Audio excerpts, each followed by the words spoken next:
Jésus-Christ, je t'adore. Je te donne ma vie. Je t'aime tant. Saint-Esprit, je t'adore. Je te donne ma vie, je t'aime tant, je t'aime tant. Alléluia, j'aime le Seigneur, voilà pourquoi je l'adore. J'aime le Seigneur, voilà pourquoi je le loue. J'aime le Seigneur Jésus-Christ de Nazareth. J'aime le Saint-Esprit, voilà pourquoi je suis dans sa présence. Bien-aimé dans le Seigneur, je suis la servante de Dieu, le pasteur Jasper. Aujourd'hui, devant vous, oui, pour vous accompagner dans la prière, pour bénir Dieu pour vos vies, pour recommander votre semaine, qui est d'ailleurs même la dernière semaine du mois de mai. Je veux prier avec vous. Amen. Gloire à Dieu, tu dis que tu aimes le Seigneur, mais qu'est-ce qui prouve que tu aimes le Seigneur? Tu dis que tu aimes tant le Seigneur, mais quelles sont les actions que tu poses pour démontrer ton amour, oui, à ce grand Dieu-là? Tu dis que tu aimes le Seigneur. Où est-ce que tu te retrouves? Où est-ce que tu es? Alléluia. Alors, en ce jour, le Seigneur dépose en mon cœur pour vous cette parole dans le livre de Actes, chapitre 1, verset 13, et aussi Matthieu 6, 6. Amen. Le thème de mon exhortation en ce jour, c'est tout simplement la chambre haute. Le mystère de la chambre haute. L'importance de la chambre haute. Amen. La chambre haute. Mais bien aimé, c'est quoi la chambre haute? Pourquoi la chambre haute? Qui va dans la chambre haute?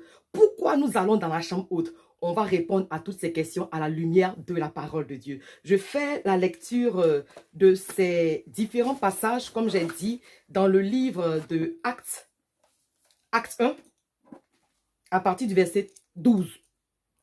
Donc, il est écrit, « Alors, ils retournèrent à Jérusalem, de la montagne appelée des Oliviers, qui est près de Jérusalem, à la distance d'un chemin de sabbat. Quand il fut arrivé, ils montèrent dans la chambre haute où ils se tenaient d'ordinaire. » Amen. Et je vais aussi lire dans le livre de Matthieu 6, 6. Il est écrit, « Mais quand tu pries, entre dans ta chambre, ferme ta porte et prie ton Père qui est là dans le lieu secret. Et ton Père qui voit dans le secret te le rendra. » Alléluia. Amen, amen, amen. Est-ce que tu peux acclamer la merveilleuse parole de notre Seigneur Jésus-Christ? Alors, comme je disais, nous avons lu deux merveilleux passages. Mais qu'est-ce que ces deux textes ont en commun? Ces deux textes ont en commun, oui, un lieu, c'est-à-dire le lieu, un endroit, un lieu, un environnement. Amen. Une atmosphère, on va dire. Gloire à Dieu. Oui, c'est ce que ces deux textes ont en commun.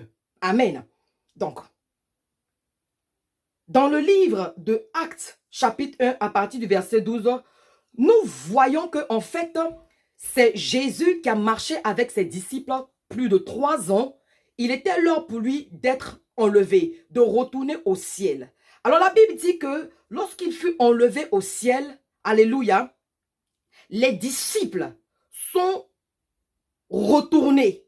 Ils sont retournés, alléluia, oui, à un endroit. À un endroit, gloire à Dieu. Alors ils retournaient à Jérusalem, de la montagne appelée des Oliviers, qui est près de Jérusalem, à la distance d'un chemin de sabbat.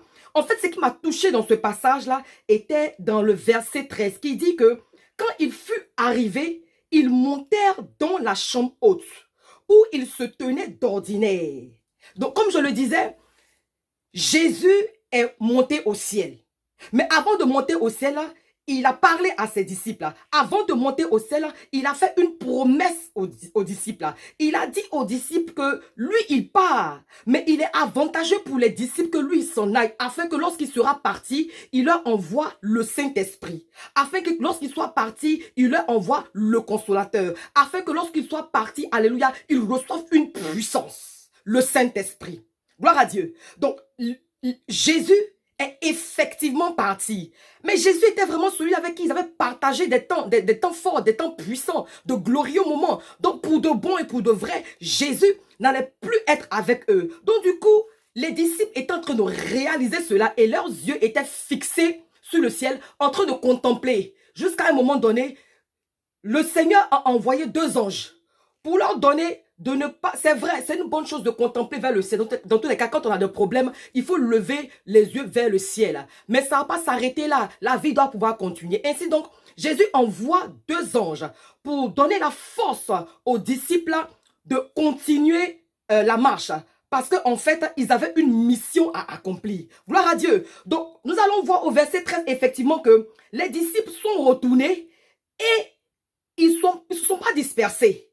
Les disciples ne sont pas allés vagabonder. Les disciples ne sont pas allés se balader. Mais comme le Seigneur leur avait dit, il leur avait dit, retournez, attendez à Jérusalem et je vous enverrai le Saint-Esprit. Je vous enverrai la promesse. Et les disciples sont retournés et ils montaient dans la chambre haute où ils se tenaient d'ordinaire. Donc ça veut dire que les disciples avaient un endroit effectivement où ils avaient l'habitude de se tenir. Ils avaient un endroit où effectivement ils avaient, oh oui, l'habitude de se réunir. Mais ils se réunissaient pour faire quoi? Ils se réunissaient pas pour causer. Ils ne se réunissaient pas pour critiquer. Ils ne se réunissaient pas, oh oui, non pas pour vagabonder, non pas pour causer, non pas pour parler des choses viles et fortuites. Mais non, ils se réunissaient, oui, pour prier. Ils se réunissaient pour intercéder. Alléluia.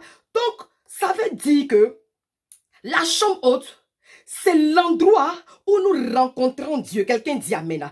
La chambre haute, effectivement, est cet endroit consacré, cet endroit mis à part, ce lieu, alléluia, où véritablement nous y allons pour communier avec Dieu, où nous y allons effectivement pour avoir une intimité avec le Seigneur. Où je veux pousser pour dire que la chambre haute est cet endroit-là où véritablement nous sommes calmes pour méditer, pour intercéder, pour jeûner, pour recevoir de la part de Dieu, pour recevoir, oh oui, instruction de la part de Dieu. C'est une très bonne chose de jubiler, de changer avec ses amis. Mais à un moment donné, bien aimé, il est plus qu'important pour toi qui veux évoluer. Il est plus qu'important pour toi qui veux entrer dans le secret de Dieu. Il est plus qu'important pour toi qui veux toucher les mystères de Dieu d'entrer dans la chambre haute.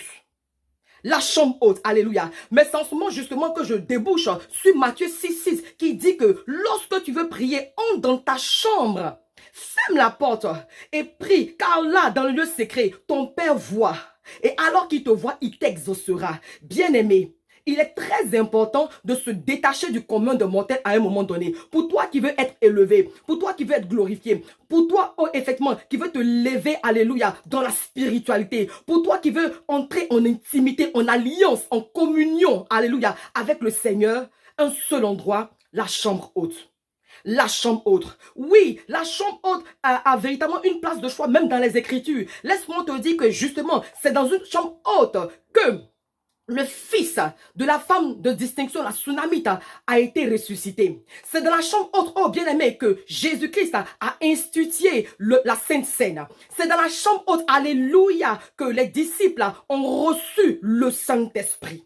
Dans la chambre haute. Bien aimé, je veux te dire en ce jour qu'il est très important que tu puisses aller dans la chambre haute. Il est très important que tu puisses retourner dans la chambre haute. Parce que dans la chambre haute, alléluia, tu reçois une promesse. Je veux t'annoncer, toi qui me suis. Je veux t'annoncer, toi qui me suis, que parce que tu m'entends, parce que tu me vois aujourd'hui, toi qui reçois cette parole, je veux déclarer sur ta vie, alors que tu retournes dans la chambre haute, alors que tu demeures dans la chambre haute, alors que tu cherches à créer une intimité avec le Seigneur, alors que, oh oui, tu vas dans la chambre haute, pour rencontrer le Seigneur des Seigneurs, tu reçois ta promesse, tu reçois ta grâce, tu reçois ta bénédiction, tu reçois ton miracle, tu reçois ta faveur, tu reçois la prophétie dans le nom de Jésus, la chambre haute.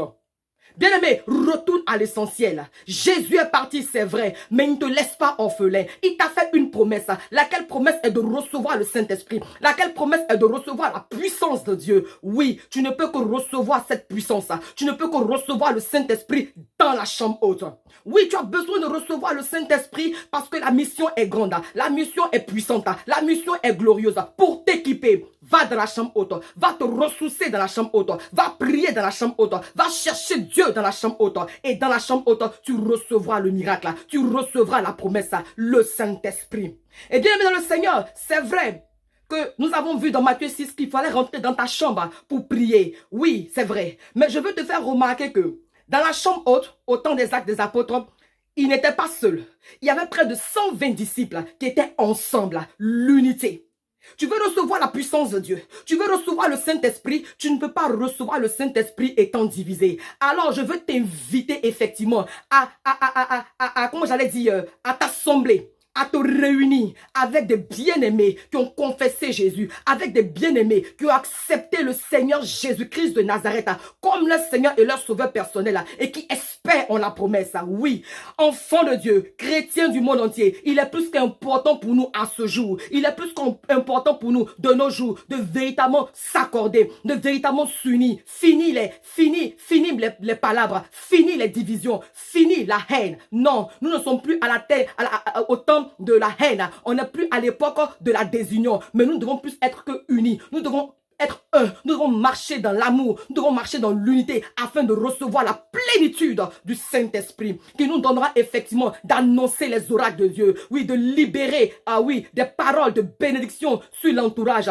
et ces personnes seront bénies. Je veux prier, alléluia, afin qu'effectivement tu puisses avoir la force, le courage de retourner dans la chambre haute. Car dans la chambre haute, il y a ta bénédiction. Dans la chambre haute, il y a ta percée. Dans la chambre haute, il y a ton succès. Dans la chambre haute, il y a ton mariage. Dans la chambre haute, il y a, oui, le ciel qui est ouvert. La Bible déclare dans le livre de Genèse 3, Dieu arrive et il dit, Adam, où es-tu? Oui, Adam, où es-tu? Parce que Adam n'était plus dans la chambre haute. Adam, où es-tu? Parce que Adam était déconnecté. Adam, où es-tu? Parce que Adam, oh oui, s'était séparé de l'intimité de Dieu.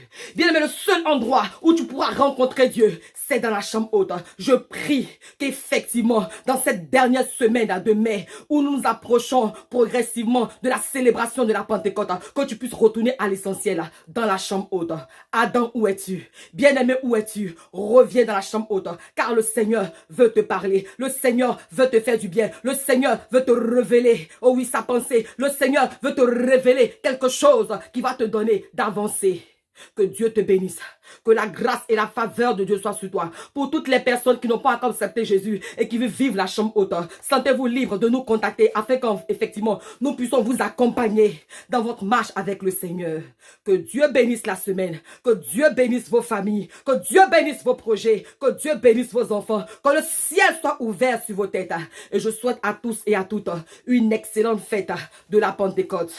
Que Dieu vous bénisse. Amen.